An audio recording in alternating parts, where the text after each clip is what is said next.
नमस्कार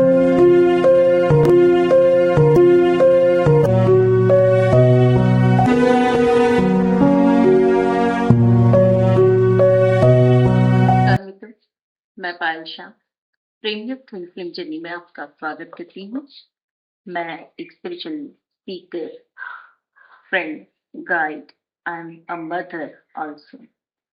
सो इस जर्नी में आपके बहुत सारे क्वेश्चंस और कंफ्यूजन्स हैं, जिसे हम क्वेश्चन आंसर सीरीज में सॉल्व करने की कोशिश कर रहे हैं। तो कुछ प्रश्नों को लेते हैं और उस प्रश्न के माध्यम से ही आपको गाइडेंस प्रोवाइड करने की मैं एक छोटी सी कोशिश कर रही हूँ। पहला प्रश्न है ओमना 531। मैम, मेरा एक प्रश्न है, प्लीज ले लेना। मैम, सभी साधु संत भी तो मोक्ष प्राप्त करते हैं। उन्हें तो किसी दूसरे की यानी कि ट्विन फ्लेम की जरूरत नहीं होती। फिर हमें अलग से ये यात्रा क्यों मिली? फिर बड़े बड़े साधु संतों ने कभी इस बारे में खुलकर एक्सप्लेन क्यों नहीं किया? कृपया उत्तर दीजिए। मैम, आपको जितना धन्यवाद करूं उतना कम है। तो आपका जो प्रश्न है वो ये है कि साधु संत भी तो इतने सारे साधु संत और ऋषि मुनियों की हमारी ये भूमि है। उन्होंने कभी किसी की ये बात नहीं की कि ऐसा कोई ट्विन फ्लेम या ऐसा कोई आएगा और जिनके साथ आपको कनेक्ट होना होगा या उनको आपको जरूरत पड़ेगी। तो आप थोड़ा सा अगर अपनी मेमोरी को स्ट्रेच करें तो आपको याद होगा कि जब अर्थ क्रिएट हुआ तो पहले यहाँ पर युगल बसा करते थे, रहा करते थे धरती पर। यानी कि सबसे पहला ही जोड़ा धरती पे आया था और जिसके बाद जीवन शुरू हुआ था। ऐसी हमारी, जिसे हम माइथोलॉजी कहते हैं, ऐसी हमारी कहानियां हैं या पुराणों की बातें हैं। ऋषि मुनि भी हुआ करते थे तो ऋषि पत्नियां होती थी और पुरुष और स्त्री जोड़े में होते थे। वो कभी बिछड़े ही नहीं थे कि वापस मिलने की बात आती। और इनकी जो यिन यांग एनर्जीज हैं वो बैलेंस होती थी। दोनों एक दूसरे के जीवन के अभिन्न अंग होते थे।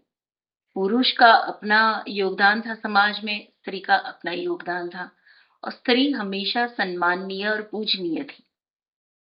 शुद्ध प्रेम था और ज्ञान की गंगा बहती थी और सब कुछ ईश्वरीय योजना के मुताबिक था। कितने युग बीत गए, कितने सालों, वर्षों, युगों तक हमने अ, जीवन के इवोल्यूशन प्रोसेस को अनुभव किया है। तो जैसे जैसे इवोल्यूशन प्रोसेस आगे बढ़ती गई, मनुष्य की चेतना नीचे गिरती गई। चेतना इस कदर नीचे गिरी हुई है कि इसका उत्थान इस समय पे संभव नहीं। स्त्री इस काल में दमन का हिस्सा है, शोभा का हिस्सा है। उसे गलत तरीके से रिप्रेजेंट किया जा रहा है। स्त्री सम्माननीय है इस जीवन में, इस काल में, इस युग में, है ना। स्त्री की जो गरिमा है वो घट चुकी है। सिर्फ स्त्री की ही बात नहीं करते हैं, अगर पुरुष की मानसिकता की बात करें तो पुरुष की मानसिकता विकृत हो चुकी है। पुरुष की मानसिकता डिजायरफुल हो चुकी है। हर एक व्यक्ति सिर्फ और सिर्फ अपने पेट की सोच रहा है। ज्ञान की तो हम यहाँ पे क्या ही बात करें। ज्ञान बिकता है यहाँ पे, और बिकने का मतलब सौदा। तो जब ये काल आया है तो यहाँ पे कहाँ साधु संतों की बातें और ऋषि मुनि की बातें काम आएगी। जब वो साथ में ही होते थे, वो जोड़े में ही होते थे, तो उन्हें इस विषय में बात करने की जरूरत ही नहीं थी। अच्छा, अब आप जब इस जर्नी का हिस्सा है या इस जर्नी में आए हैं तो सबसे पहली कठिनाई आपकी ये होती है कि अपने हेड स्पेस से हार्ट स्पेस में आना। ये सारे सवाल जो उठते हैं वो कहाँ से उठते हैं? तो कि हम अपने ईगो को छोड़ नहीं पाते। ये जर्नी बड़ी सरल है। आपको कहीं किसी को ढूंढने की या किसी से मिलने की जरूरत नहीं है या किसी को अपने जीवन का हिस्सा बनाने की जरूरत नहीं है। अगर आप स्वयं को चुन लें, आपका ट्विन फ्लेम आपके बाहर नहीं है, आपका ट्विन फ्लेम आपके भीतर ही है। आपको किसी दूसरे की जरूरत नहीं है, आपको खुद को खोजने की जरूरत है। जब आप खुद को खोज लेंगे तो अगर आप ही की ऊर्जा का दूसरा हिस्सा या आप ही की चेतना का अगर दूसरा हिस्सा इस जीवन में, इस संसार में अलग शरीर में निवास कर रहा हो, वो आपसे जुड़ जाएगा, बाय डिफॉल्ट जुड़ेगा। पर अभी सब कुछ मुश्किल इसलिए लगता है कि आप खुद से जुड़े नहीं हैं। आप अपनी हेड स्पेस में हो। सिर्फ आप ही नहीं, हर कोई, हर एक ट्विन फ्लेम जो इस जर्नी को डील कर रहा है और यात्रा अभी पूरी नहीं कर पाया है, वो अपनी हेड स्पेस में है, अपने दिमाग के बंधन में है, कैद खाने में। वहां से छूटकर जब अपनी हृदय की स्थिति पर जाएगा, तभी वो इस यात्रा को कंप्लीट कर पाएगा और ऐसे सवाल फिर उठने बंद हो जाएंगे। तो वाकई ही आपके सवाल में ही आपका जवाब है कि किसी की जरूरत नहीं, किसी ट्विन फ्लेम की भी जरूरत नहीं। आप अपने आप में पूर्ण हो, और जब आप पूर्ण हो जाते हैं तो इस जर्नी की अहमियत को बहुत अच्छे से समझ पाएंगे। आपको ऊपर उठना होगा पहले, ठीक है? तो हो कि आपको समाधान मिला हो, और भी कोई ऐसा कोई कंफ्यूजन हो, ऐसे कोई प्रश्न हो, तो आप पूछ सकते हैं। इसके बाद का दूसरा सवाल है अंजलि जी का, Anjali CY3BH। Thank you so much ma'am. Tons of divine blessings to you. Ma'am please ये बताएं कि अगर सेम जेंडर ट्विन्स हों तो क्या उस कंडीशन में भी सोलमेट से मैरिज करना गलत होगा? यहाँ पे अभी भी अंजलि जी, ट्विन जर्नी के रिगार्डिंग आपके प्रश्न मैरिज या यूनियन तक सीमित हो जाते हैं। आप चाहे किसी से भी मैरिज करो, मैरिज आपके जीवन का उद्देश्य नहीं। मैरिज एक व्यवस्था है जो इस समाज ने सुव्यवस्थित तरीके से जीवन को निभाने के लिए बनाई है। मैरिज आत्मा का हिस्सा नहीं है, मैरिज शरीर का हिस्सा है। तो आपकी अगर डिजाइन में हो कि आपको मैरिज करने हैं और आपको इस धरती पे बच्चों को पैदा करना है, नए सोल्स को धरती पे लाना है, तो बेझिझक मैरिज करें। चाहे कार्मिक पार्टनर से करें, चाहे सोलमेट से करें, चाहे ट्विन फ्लेम से करें। कोई अंतर नहीं पड़ता है आप मैरिज करते हैं या नहीं करते। मैरिज आपकी निजी जरूरत है, मैरिज आपकी समाज की व्यवस्था भी है, और मैरिज हो सकता है आपकी जो जर्नी है उसमें डिजाइन की गई हो, तो आप मैरिज कर सकते हैं। मैरिज में गलत कुछ नहीं है, मैरिज तक सीमित रहना ये गलत है। आप आत्मा है, सोल है, इस धरती पे अगर आए हैं तो आपका एक उद्देश्य है। चाहे आप मैरिज करें या ना करें, इस उद्देश्य को जानना, जागृत करना और उसमें आगे बढ़ना, लक्ष्य सिद्ध करना अति आवश्यक है। रही बात आपकी ट्विन फ्लेम की, सेम जेंडर से है। आत्मा का कोई जेंडर नहीं होता है। आत्मा आत्मा है, उसका कोई जेंडर नहीं। तो शरीर से किसी व्यक्ति का कोई भी जेंडर हो, प्रेम शुद्ध है, जेंडर से भी परे है। तो इससे कोई अंतर नहीं पड़ता है कि वो सेम जेंडर है या डिफरेंस है उसमें, या कुछ अलग नात जात के हैं, दिखाव में बहुत ज्यादा अंतर है, उम्र में बहुत ज्यादा अंतर है। इन सभी सीमाओं से परे आपका प्रेम है। तो ये जर्नी शुद्ध प्रेम की है, ना कि शादी की है, और ना कि कुछ पाने की है, या ना अपने स्वार्थ पूर्ति की है। तो थोड़ा और गहराई में जाइए। इसके बाद का प्रश्न है मोनिका, ए खांडी 6021। सॉरी, थोड़ा सा प्रोनाउंसिएशन में अगर कोई मिस्टेक हो रही है तो। मोनिका ए खांडी। मैम, क्या जैनिज्म में कभी ये कॉन्सेप्ट आया है? If you have got any answer related with this, related with it, please reply and please guide how to do all these inner work. Inner work के बारे में कई बार बहुत सारे वीडियो में मैंने डिटेल में डिस्कशन किया है, आप उन वीडियोस को स्टडी कर सकते हो। इनर वर्क यानी कि अंदर का काम, अंदरूनी काम, मेरे भीतर जाकर मेरे अंदर के विकारों को जब मैं दूर करती हूँ, उसे देखती हूँ, उसे दूर करती हूँ, तो ये इनर वर्क कहा जाता है। यानी सारी दृष्टि मेरे भीतर, मेरे अंदर, मेरे ऊपर, दैट इज इनर वर्क। जो मैं अपने भीतर काम करूंगी वो इनर वर्क है।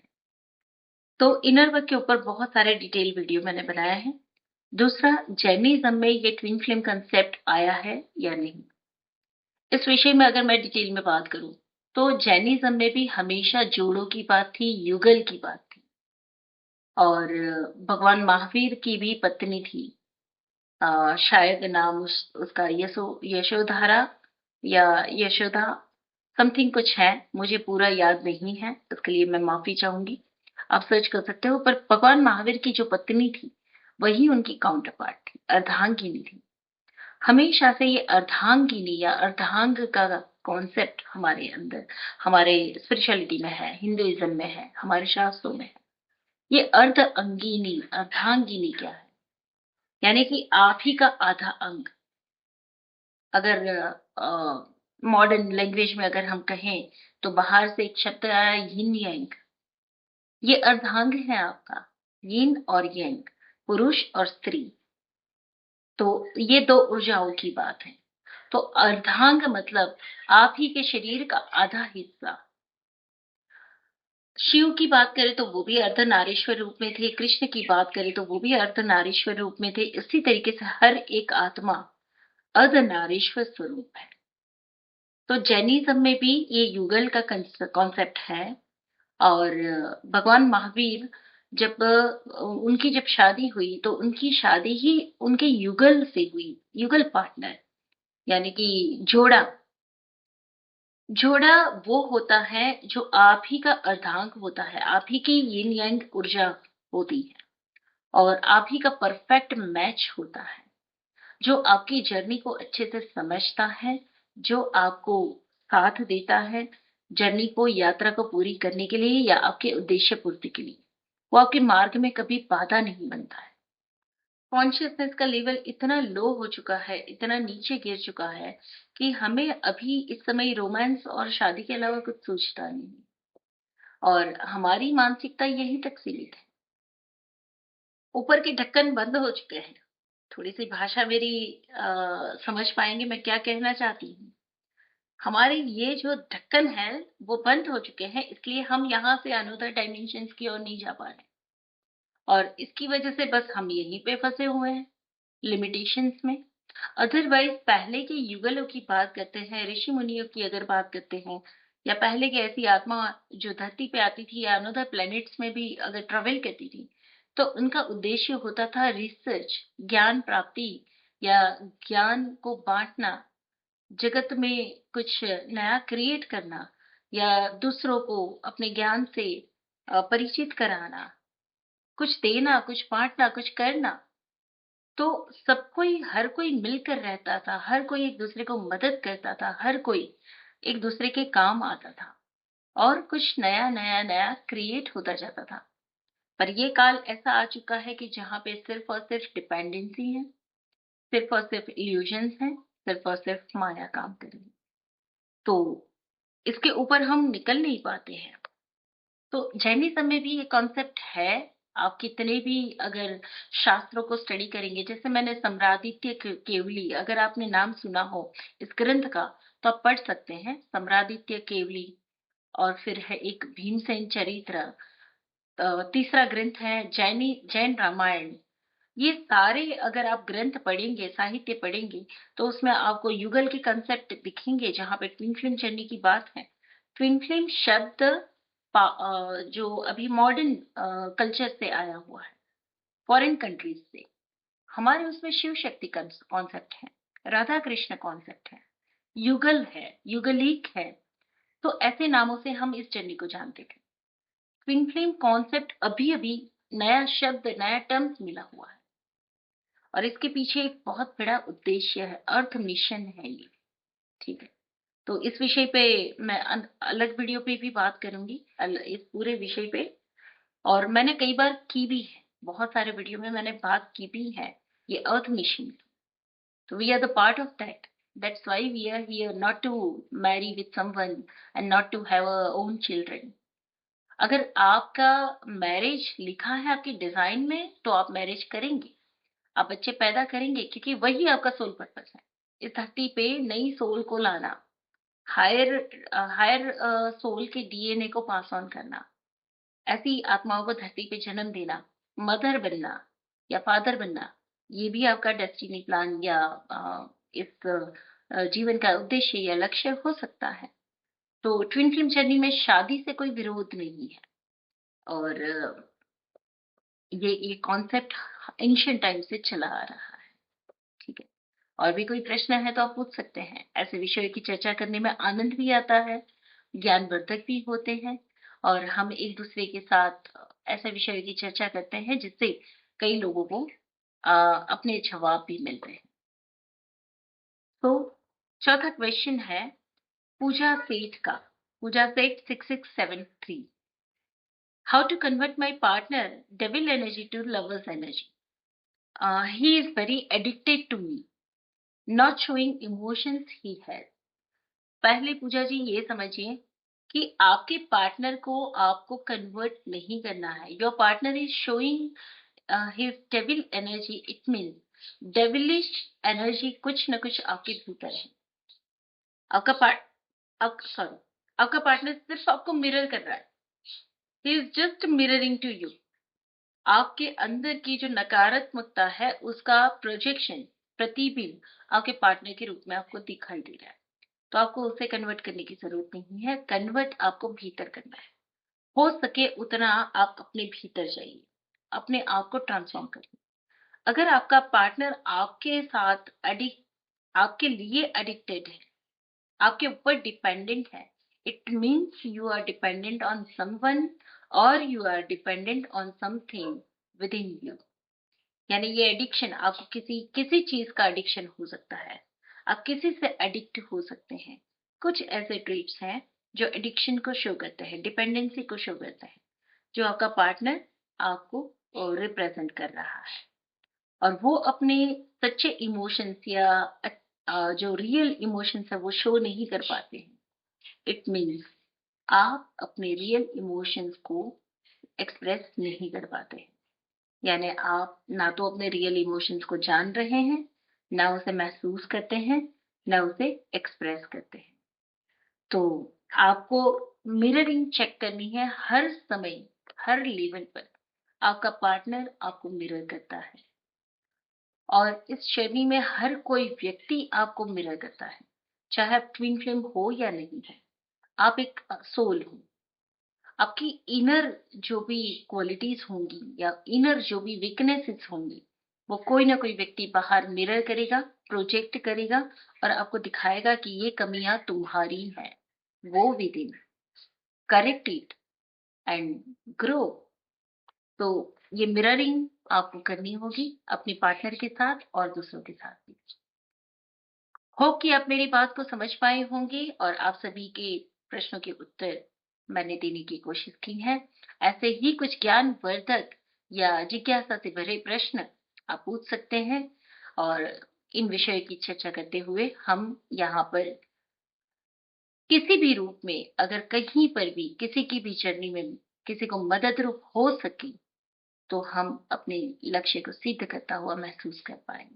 That's all. मिलते हैं हम।